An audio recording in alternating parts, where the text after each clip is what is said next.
Hello friends, at the continuation of the same concept, I am giving you another demo 12.14.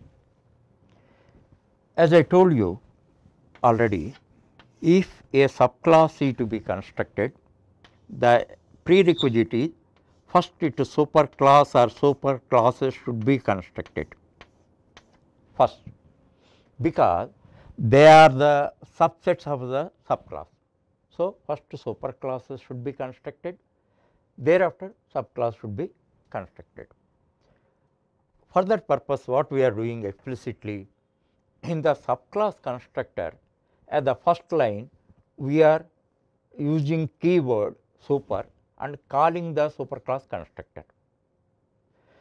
Suppose if you do not write super, that means you are not explicitly calling superclass constructor, what will happen?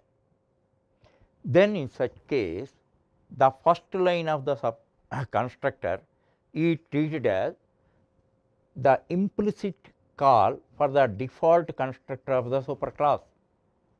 Once again I repeat the same statement. If we do not call superclass constructor explicitly by using super, the first line of every constructor is treated as the implicit call for the default constructor of the superclass, then that is executed. So, first superclass constructors are executed, thereafter subclass constructors are executed. That can be established through this demo. Now, you see here class P as a superclass I have defined, and Q extends P. Q is the subclass of superclass P, and R is the subclass of P. So, hierarchy is here P, this is Q, this is R. So, now if you have to construct the R class object, then what should be done? First P class should be constructed, thereafter Q class should be constructed, thereafter R class should be constructed. Okay, that already explained to you, it is simple common sense.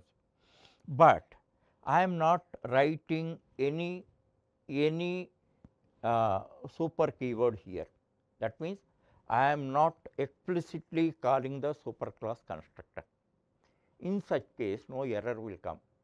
The first line of the constructor is treated as the implicit call for the superclass constructor, implicit call for the default superclass constructor. So, now as a result of that, what happens we see. Now, let us see the code. Here int x, one instance variable for P I have defined, thereafter the P constructor. In this SOP I have written class P constructor, in the same manner in Q class one instance variable I have defined, class Q constructor I have written, and y I am initializing here.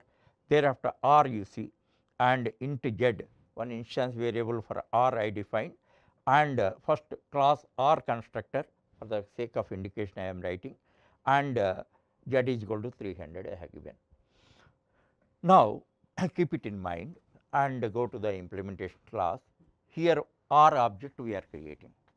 Now, you have to observe how R object is being built, that you have to keenly observe by this program. So, now what we are doing, object x, object y, object z, all three variables we are calling.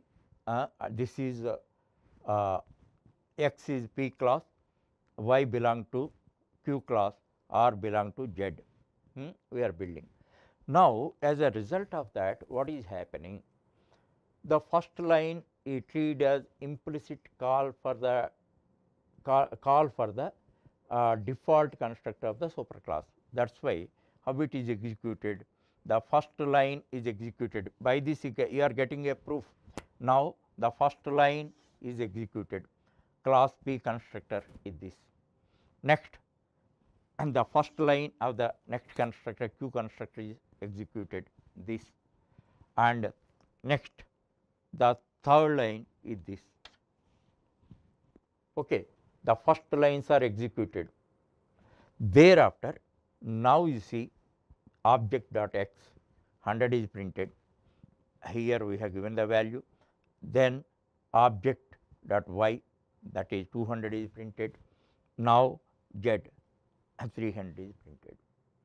So, by this you get a clear proof that super class is first built before subclass is constructed.